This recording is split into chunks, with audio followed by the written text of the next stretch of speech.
গতদিন আমরা এসআই ইঞ্জিনের নকিং ফেনোমেনন একটা ভিডিও দেখাইলাম। এক্সপ্রেশনটা হচ্ছে এরকম: after initiation of normal combustion, কম্বাসনটা শুরু হইতে হবে নর্মালি, শেষ হবে autoignition, that is SI engine. Autoignition কিংবা শুরু হবে নর্মালি হওয়ার আগে যদি কিছু হয়ে যায়, that is different. After initiation of normal combustion, the consequent rise in pressure compresses the N gas.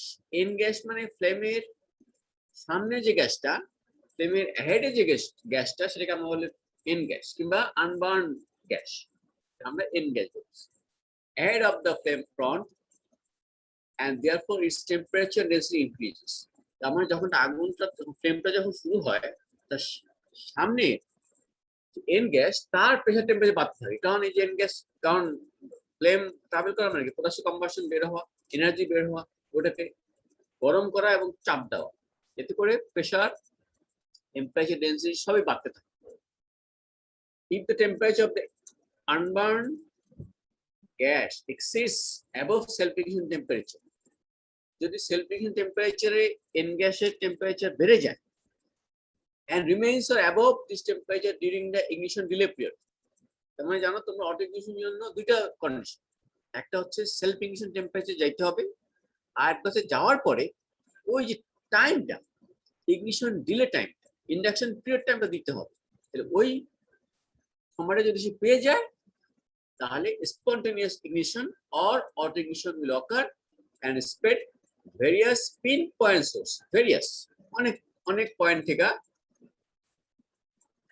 তোমার আগুনটা ধরবে।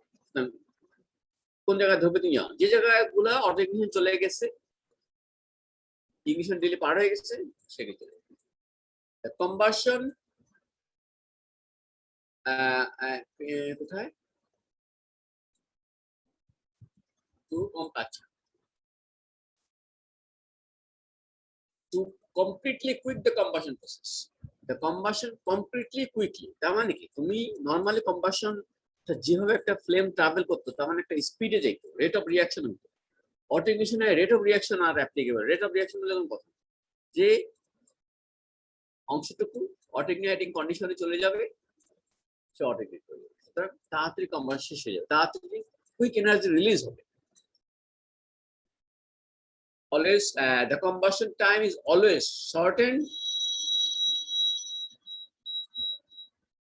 Hello, Islam.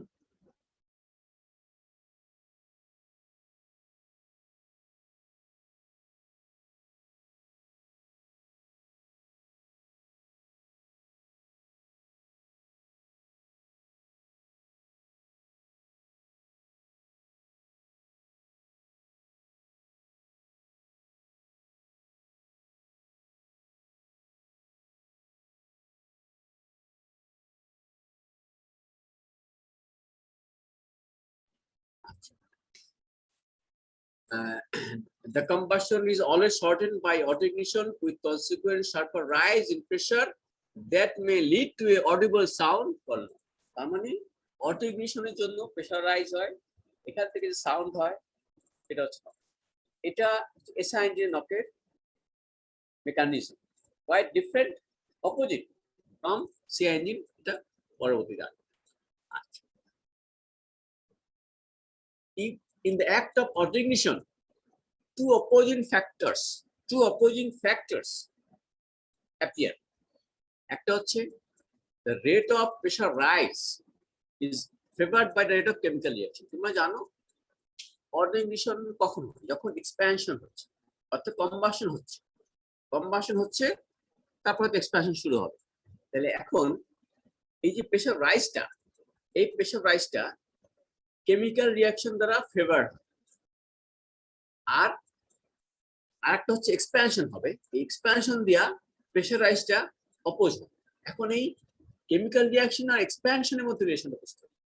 তাহলে কেমিক্যাল যে রিঅ্যাকশন হবে, কেমিক্যাল রিঅ্যাকশন মানে এনার্জি রিলিজ হবে, এই এনার্জি রিলিজের সঙ্গে প্রেসার রাইজের রিলেশন পজিটিভ। যত এনার্জি রিলিজ হবে যত বেশি অটো ইগনিশন হবে তত বেশি প্রেশারাইজ। আর at the same time auto ignition হয় এসআই ইঞ্জিনের ক্ষেত্রে কম্বাসনের শেষে, কম্বাসন এসআই ইঞ্জিনের কম্বাসনের শেষে, এসআই ইঞ্জিনের কম্বাসন অটো ইগনিশন দিয়ে শেষ হয়। এবং আমরা যখন সিআই ইঞ্জিনে যাব আমরা দেখবো সিআই ইঞ্জিনের কম্বাসন অটো ইগনিশন দিয়ে শুরু হয়, একদম উল্টো। তাহলে এক্সপানশন মানে কি, পিস্টনটা নিচে নামতেছে, এদিকে কম্বাসন হচ্ছে, এই কম্বাসনে এনার্জি রিলিজ, আর এক্সপানশন মানে ভলিউম বাড়া, এটা কিন্তু অপোজিট। তাহলে এক্সপানশনটা প্রেসার রাইজকে অপোজ করে, আর কেমিক্যাল রিয়াকশনটা যেটা যাতে করে এনার্জি বের হয় সেটা প্রেসার রাইজকে ফেভার করে। এই দুইটা ঘটনা এখন তোমাকে বুঝতে হবে, কেমিক্যাল রিয়াকশন এক্সপ্যানশন। যদি কেমিক্যাল রিয়াকশনটা এক্সপ্যানশন রেটের থেকে বেশি হয় তাহলে এক ধরনের অটো ইগনিশন, আর যদি রেট অফ রিয়াকশনটা কেমিক্যাল রিয়াকশন রেটের কম হয়, অর্থাৎ rate of reaction greater than chemical reaction, তাহলে অটো ইগনিশনটা হয় অন্যরকম। অর্থাৎ যদি রেট অফ রিয়াকশনের থেকে কেমিক্যাল রিয়াকশন আরো বেশি হয় তাহলে অটো ইগনিশনটা একটু হাই স্পিডে হয়ে যায়, সুপারসনিক স্পিডে হচ্ছে 760 মিটার পার সেকেন্ড হইতে পারে ফ্লেম স্পিড। আর যদি যে রেটে কেমিক্যাল রিয়াকশন হচ্ছে তার থেকে বেশি রেট এক্সপ্যানশন হয় তখন অটো ইগনিশনটা একটু কম হয়, মনে করো ফ্লেম স্পিড 120 থেকে 200 মিটার 250 মিটার পার সেকেন্ড। এটা কি বুঝা গেছে?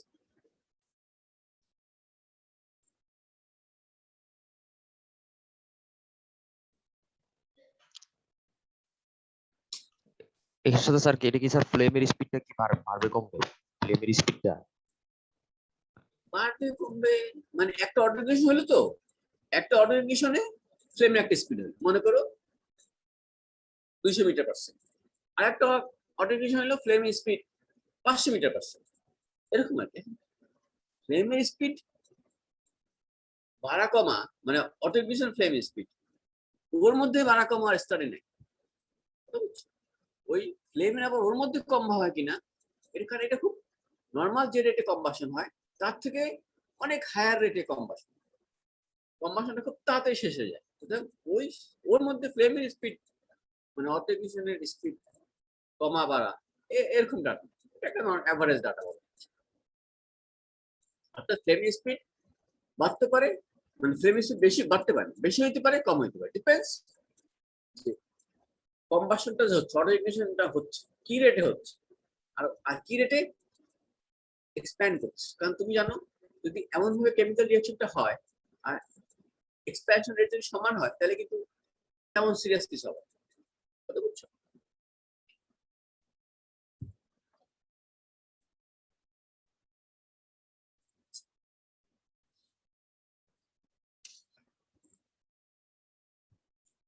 এটা হেউডে বইয়ের ছবি, আমরা এই ছবি থেকে বুঝাই।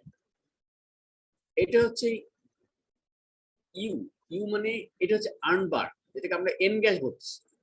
এখানে স্পার্ক প্লাগ, স্পার্ক প্লাগে আগুন ধরলো, ফ্লেমটা ট্রাভেল করতে করতে করতে করতে এখানে আসে, মনে করো এখানে আসে, এটা হচ্ছে ফ্লেম ফ্রন্ট, ড্যাগেট ফ্লেম ফ্রন্ট, দেখতে পাচ্ছ টার্বুলেন্সের ফ্রন্টটা ভেঙে নিয়ে গেছে, এটা হচ্ছে ফ্লেমের মাথা ফ্রন্ট।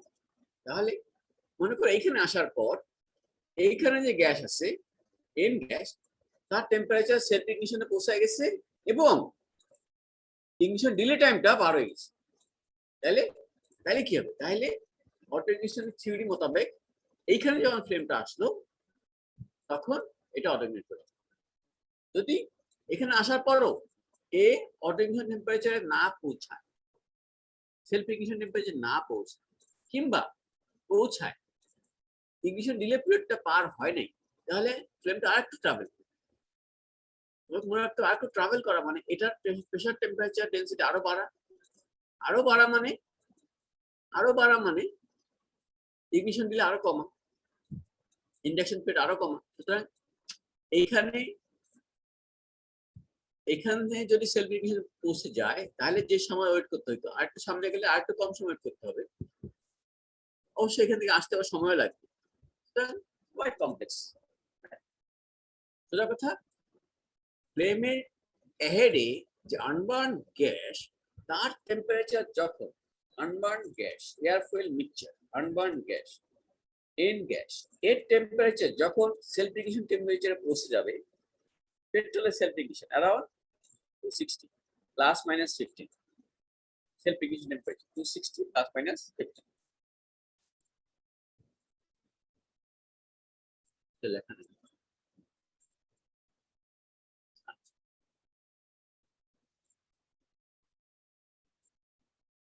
যখন পৌঁছে যাবে সেলফ ইগনিশনে পৌঁছবে এবং ইগনিশন নিলে ওয়েট করবে, অটো ইগনিট করবে।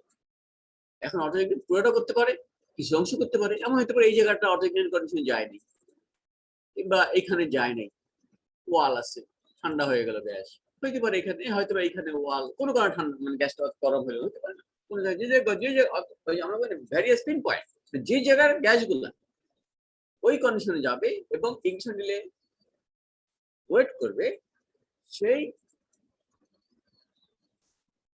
অংশটা অটো ইগনিট।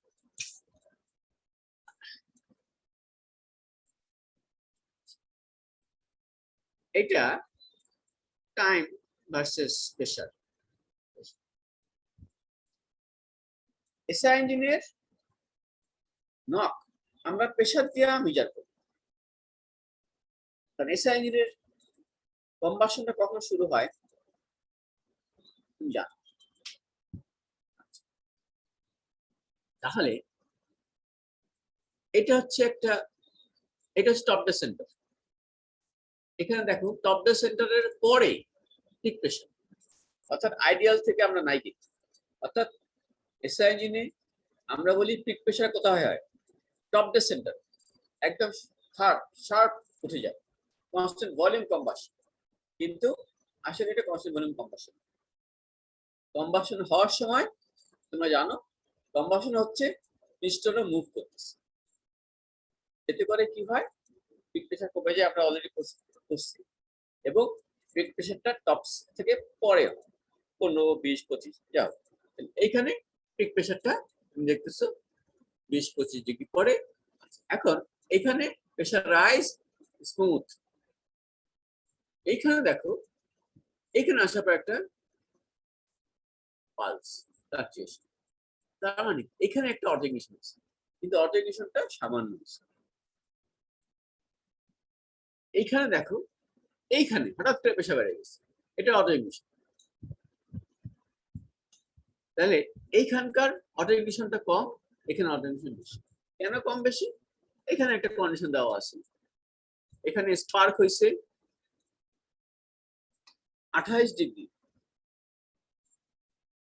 বিফোর টপ সেন্টার, অর্থাৎ এই টপ সেন্টারের 28 ডিগ্রি আগে স্পার্ক হয়েছে, আর এইখানে 28 না, আরো 4 ডিগ্রি সময় আগানো হয়েছে, 32 ডিগ্রি বিফোর টপ সেন্টার। এই দুই কন্ডিশনে নক বেড়ে গেল, কেন বেড়ে গেল পরে। তাহলে প্রেসার দিয়ে আমরা নকটাকে বুঝতে পারবো। তখন আমরা যদি একটা প্রেসার ট্রানজিস্টর বসাই দিই ইঞ্জিনে, আমরা যদি প্রেসার রিডিং নেই তাহলে বুঝতে পারবো না, কারণ সাউন্ড মেজার করতে ঠিক আছে, প্রেসারের সাউন্ডটা তুমি তো পাচ্ছ না, কম্বাসন হচ্ছে, অন্য কম্বাসন মিলিমিশে ইঞ্জিন কাঁপছে, তাহলে আমরা প্রেসার ট্রানজিস্টর দিয়া বা নক থেকে মেজার করতে পারবো। কিভাবে মেজার করবো?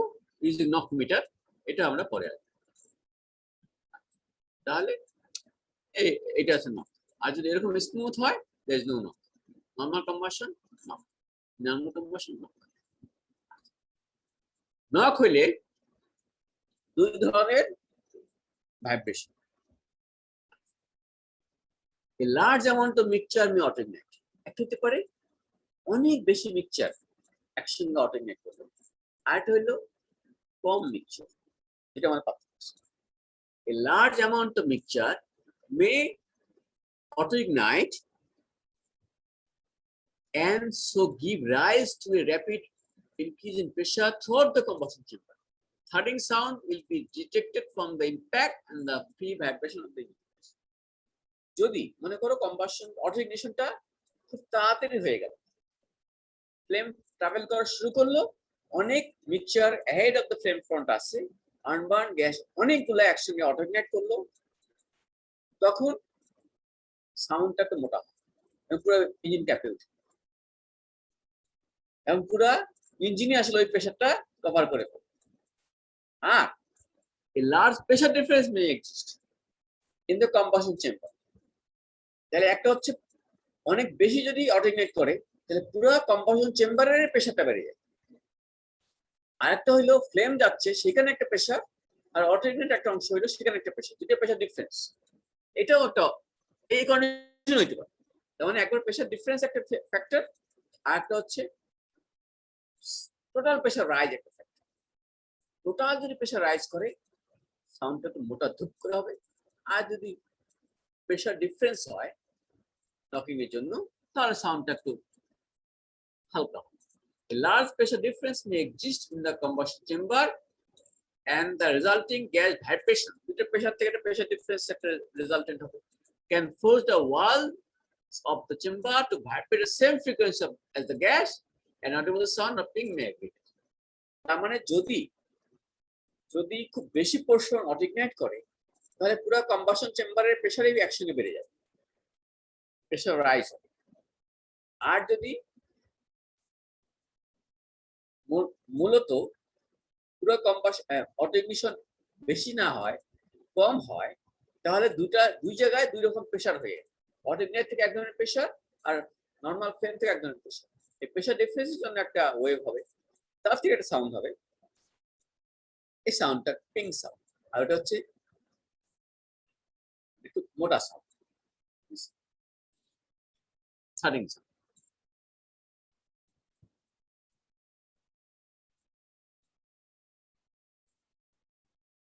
আচ্ছা, তাহলে আমরা এই যে ফ্যাক্টর স্যাপিটিক নক ইন এসআই ইঞ্জিন খুব ভালো করে করতে হবে।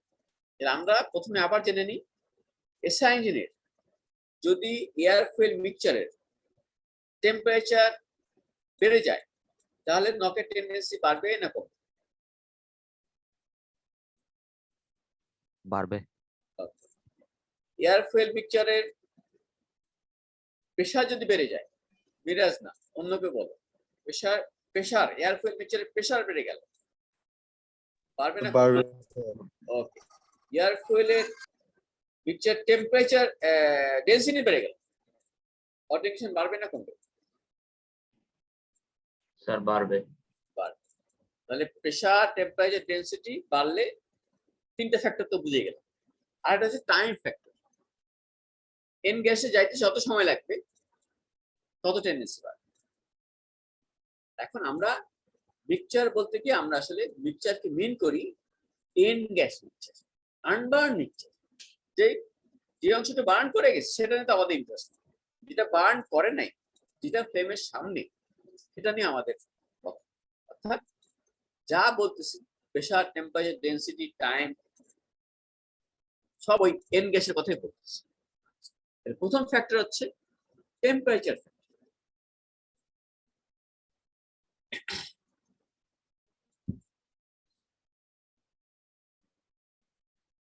Increase of temperature of the unburned mixture, that is N gas, increase the possibility of knock in the circuit. এটা আমরা অলরেডি সবাই জেনে গেলাম, জানি, এটা বলার আগে সবাই জানি। এখন তাহলে কি কি কারণে এই টেম্পারেচার বাড়ে আমরা যদি জানি তাহলে আমরা জানবো কি কি কারণে নক বাড়তে পারে। সব কথা, সবগুলো কথা আসলে এক ধরনের পসিবিলিটি, টেন্ডেন্সি অফ। তাহলে টেম্পারেচার বাড়লে এন গ্যাসের নক বাড়ে। আমরা যদি জানি কি কি করলে, কি কি ঘটনা ঘটলে এই টেম্পারেচারটা বাড়তে থাকে, তাহলে আমরা এই উল্টা কাজটা করার চেষ্টা করি।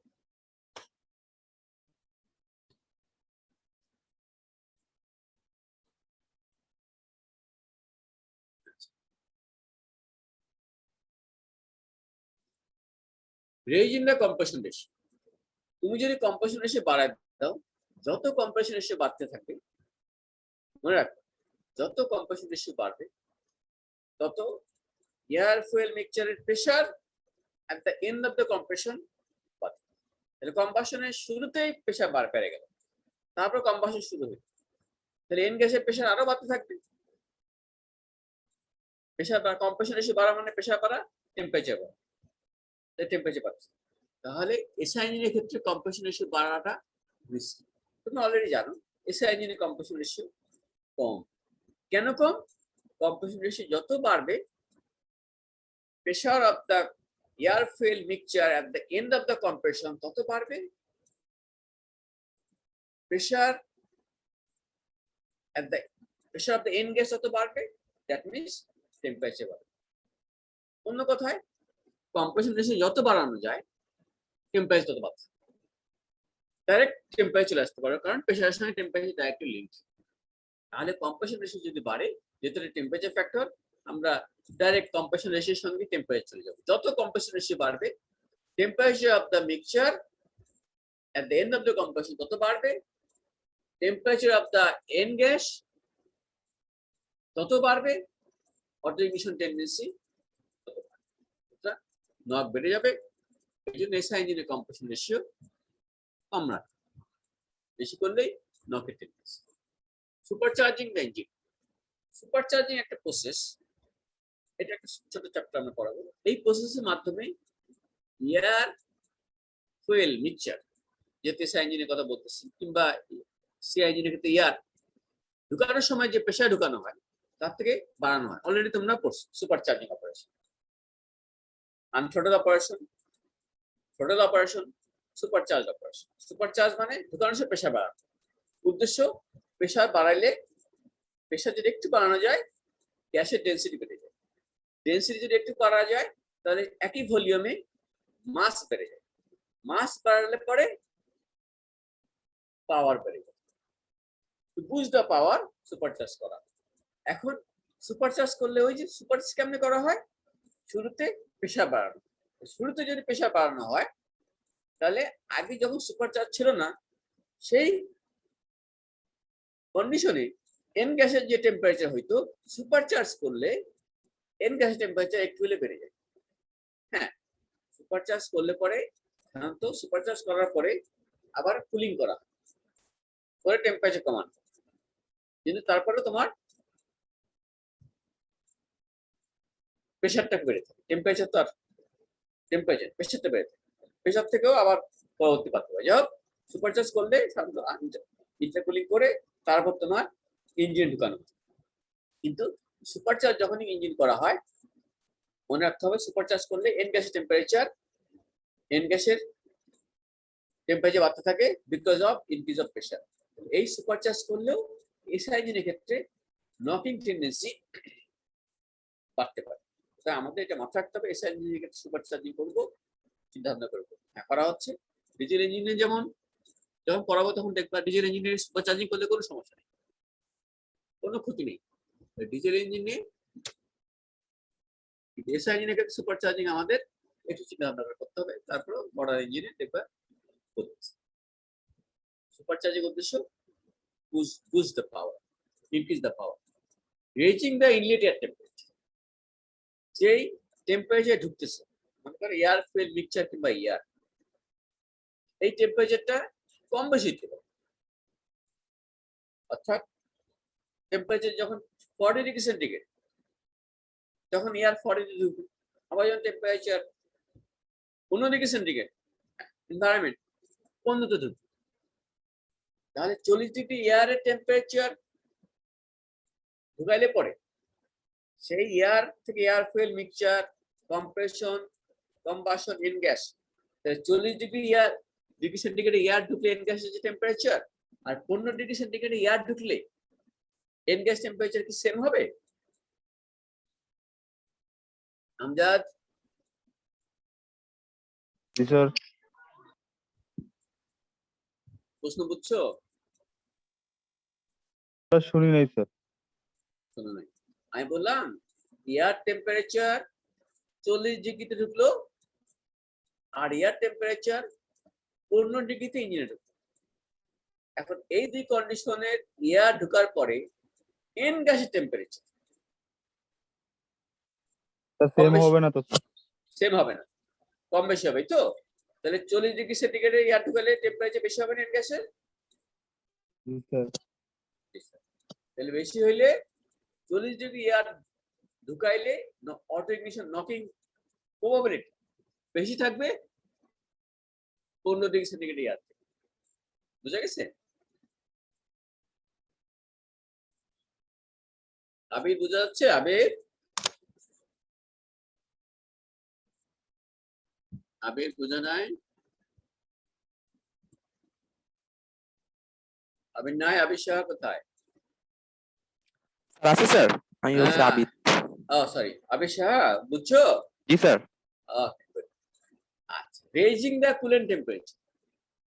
ইঞ্জিনের আশেপাশে তুমি জানো ওয়াটার জ্যাকেট কুলেন্ট থাকে, কিংবা এয়ারও থাকতে পারে, এয়ার কুল হইলে সোজা কথা কুলেন্ট থাকে, ইঞ্জিনটাকে কুল করার জন্য। এটা আমার আলাদা চ্যাপ্টার আছে, হিট ট্রান্সফার। আচ্ছা, এখন এই কুলেন্টের টেম্পারেচার যদি বেড়ে যায়, অর্থাৎ কুলেন্ট টেম্পারেচার আছে 90 ডিগ্রি সেন্টিগ্রেড, 80 ডিগ্রি সেন্টিগ্রেড, 85। এখন এই কুলেন্ট টেম্পারেচার বাড়ায় 95 করে দিল। 85 ডিগ্রি কুলেন্ট টেম্পারেচার আর 95 ডিগ্রি কুলেন্ট টেম্পারেচার কোন কন্ডিশনে নকিং টেন্ডেন্সি বাড়বে? কেন 95 এ বাড়বে? 95 বাড়বে কারণ তোমাকে বুঝতে হবে ওই যে এন গ্যাস ফ্লেমের আগের যে গ্যাসটা, ফ্রন্টে যে গ্যাসটা এন গ্যাস আনবার্ন মিক্সচার, সে প্রেসারাইজ হচ্ছে, টেম্পারেচার বাড়তেছে। এখন সে আবার হিট ছেড়েও দেবে। হিট ছেড়ে দেওয়ার পরেও যদি টেম্পারেচার বেড়ে যায়, সেলফ ইগনিশনে যায়, ইগনিশন দিলে সময় পায় অর্ডিনেট। এখন 95 ডিগ্রি যদি কুলেন্ট টেম্পারেচার হয়, তাহলে সে যে হিট ছাড়তে পারবে 85 হইলে সে বেশি হিট ছাড়তে পারবে। অর্থাৎ কুলেন্ট টেম্পারেচার বাড়লে এন গ্যাসের cooling cap to be cooled হওয়ার সম্ভাবনা কমে যায়, অর্থাৎ তাড়াতাড়ি সেলফ ইগনিশন টেম্পারেচার পৌঁছে যাওয়ার টেন্ডেন্সি। সুতরাং কুলেন্ট টেম্পারেচার যদি বেড়ে যায়, তাহলে এসআই ইঞ্জিনের নকিং টেন্ডেন্সি আর পসিবিলিটি বেড়ে যায়। তাহলে আমরা কিন্তু জাস্ট লাইন লিখে দিচ্ছি। এই যে এক্সপ্লেনেশন গুলো পরীক্ষার সময় এই প্রতিটা লাইন একটা করে কোশ্চেন জানো হইতে পারে। Why raising the compression ratio? SI engine, in SI engine, raising the compression ratio is not encouraged. Discouraged rather. Why? Supercharging it will not হইতে পারে। কেন? Inlet air temperature key effect on knocking.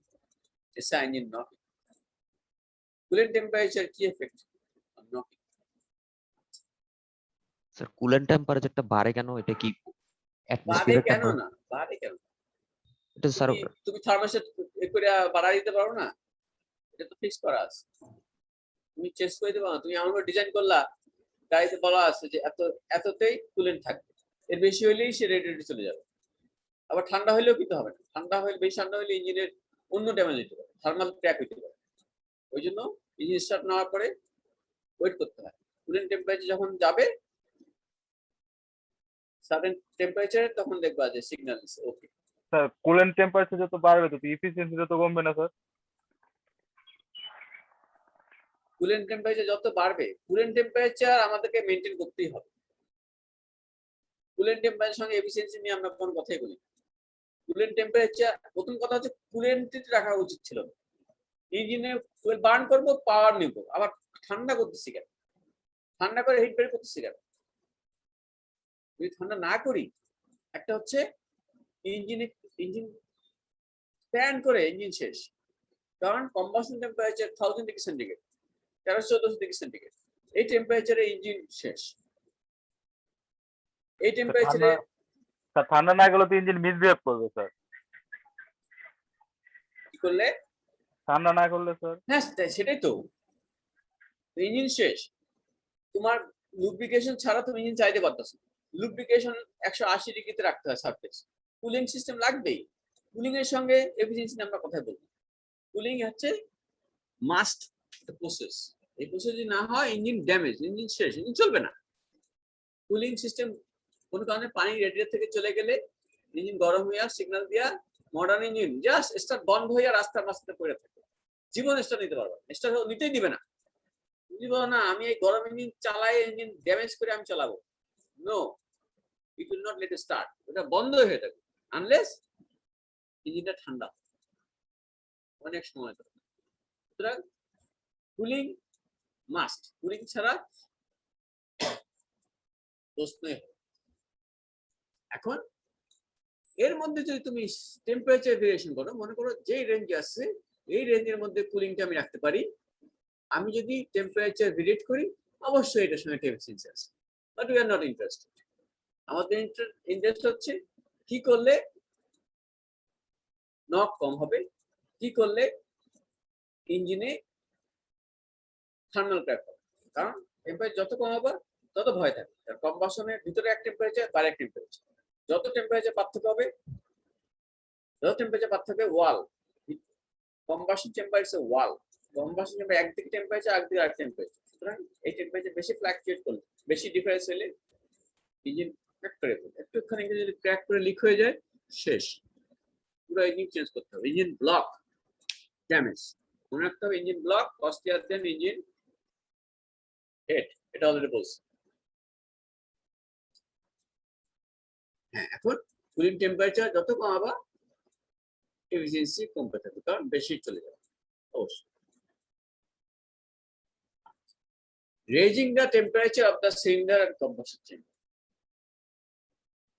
এই যে সোজা কথা ইঞ্জিনের temperature, ইঞ্জিনের temperature যদি এসআই ইঞ্জিনে বেড়ে যায় পসিবিলিটি নক বেড়ে যায়। একটা ইঞ্জিনে যত এয়ার ফিল মিক্সচার দিবে, আমরা বলি ওয়াইড ওপেন ছোটল, ছোটল যত ওপেন করবে তত এয়ার ফিল মিক্সচার যাবে। ছোটল ওপেন করতেছে, এটা বন্ধ, বাটারফ্লাই ওপেন, যত ওপেন করবা এয়ার ফিল মিক্সচার তত যাবে, যত এয়ার ফিল মিক্সচার যাবে তত এয়ার ফিল মিক্সচার বার্ন হবে, তত হিট রিলিজ হবে, তত ইঞ্জিন গরম হবে। অর্থাৎ এখন এয়ার ফিল মিক্সচার কখন বাড়াবো, যখন লোড বাড়বে। আমরা যখনই লোড বাড়াবো এসআই ইঞ্জিনে তখনই আমরা দেখতেছি যে ইঞ্জিনটা গরম হয়ে যাচ্ছে, বেশি ফুয়েল নিচ্ছে, বেশি বার্ন করতেছে, ইঞ্জিন গরম হয়ে যাচ্ছে।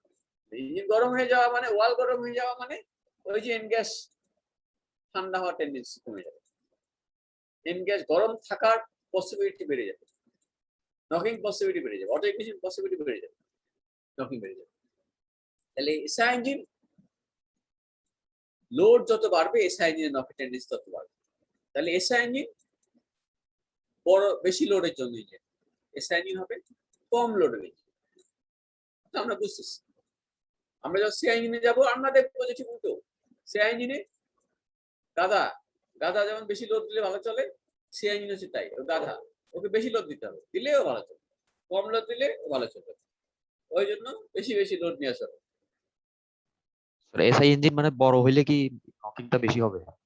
এসআই ইঞ্জিনের বড় কথা এখন আসে নাই, বড় কথা এখন আসেনি, ওইটা আমরা একটু পরে আসবো।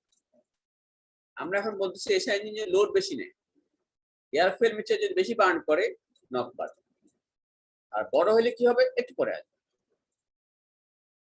বুঝা গেছে? Advancing the spark timing, spark টাইমটা অ্যাডজাস্ট করা যায়। আইডিয়ালি স্পার্ক টাইম হচ্ছে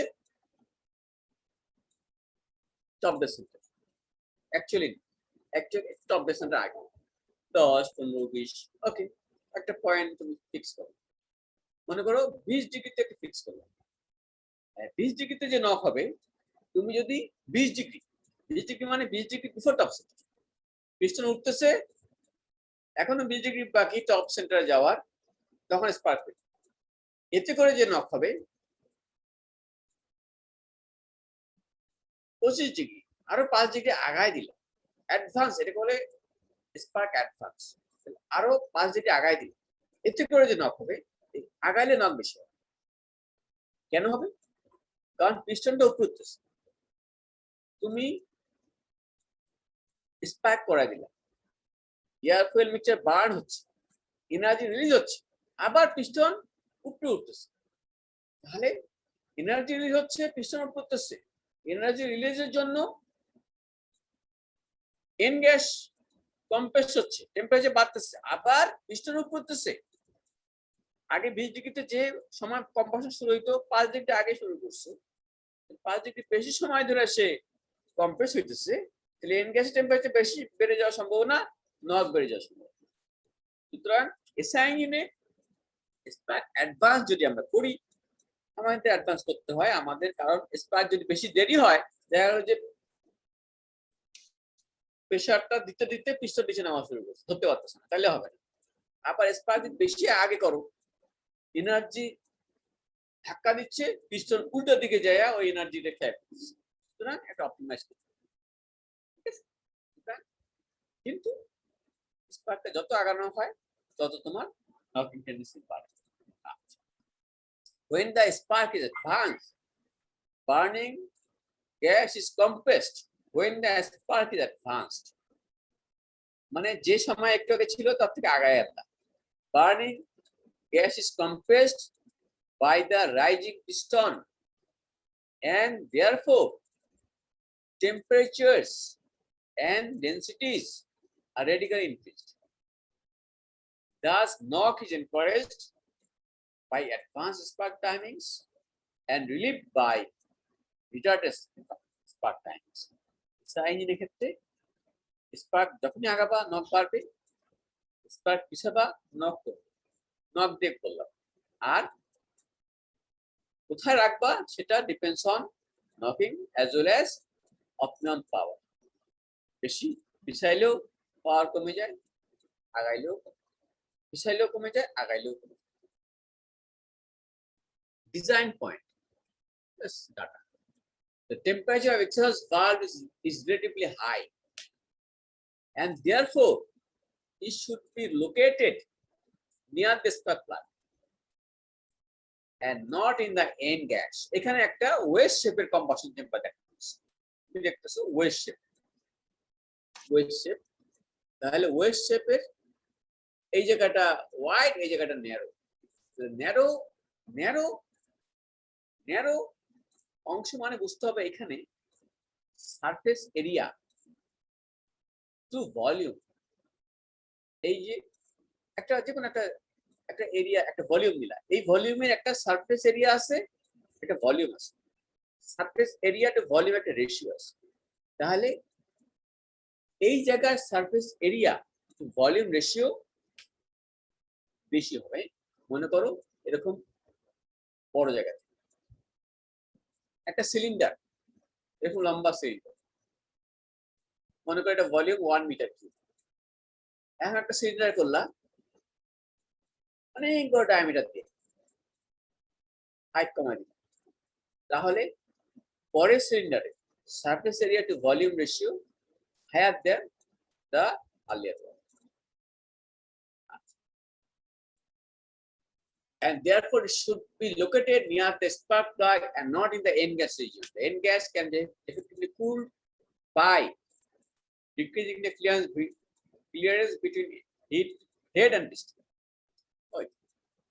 তাহলে inlet valve, exhaust valve, exhaust gas দিয়ে অলওয়েজ হট গ্যাস বেরোচ্ছে, বেরোচ্ছে আবার বন্ধ, বেরোচ্ছে আবার বন্ধ।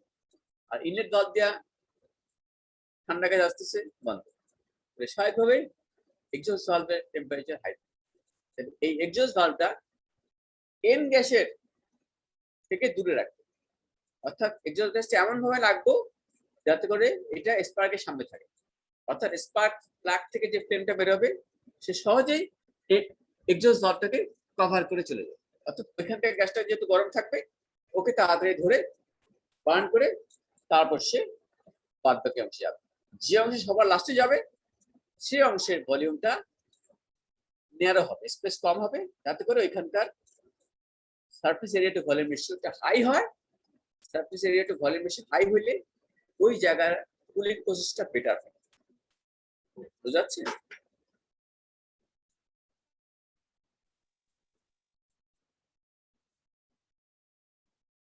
আচ্ছা, এটা কি বোঝা গেছে? জি স্যার।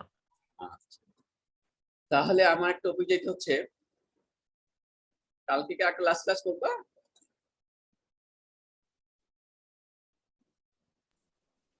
স্যার না থাক স্যার। আচ্ছা ঠিক আছে, তাহলে যা হইলো 4-5-6টা ক্লাস এক্সট্রা নিলাম, নট ব্যাড। 2-3টা ক্লাস মিস করছিলাম। আমাদের অফিস খুলবে, নোটিশ হলে কবে? তোমাদের নোটিশ পাইছো? 20 তারিখ কবে যাও? স্যার 23 তারিখে খুলবে বা এরকম টাইপের একটা নোটিশ। আচ্ছা আচ্ছা আচ্ছা নোটিশ পাচ্ছি, ঠিক আছে। তাহলে এখন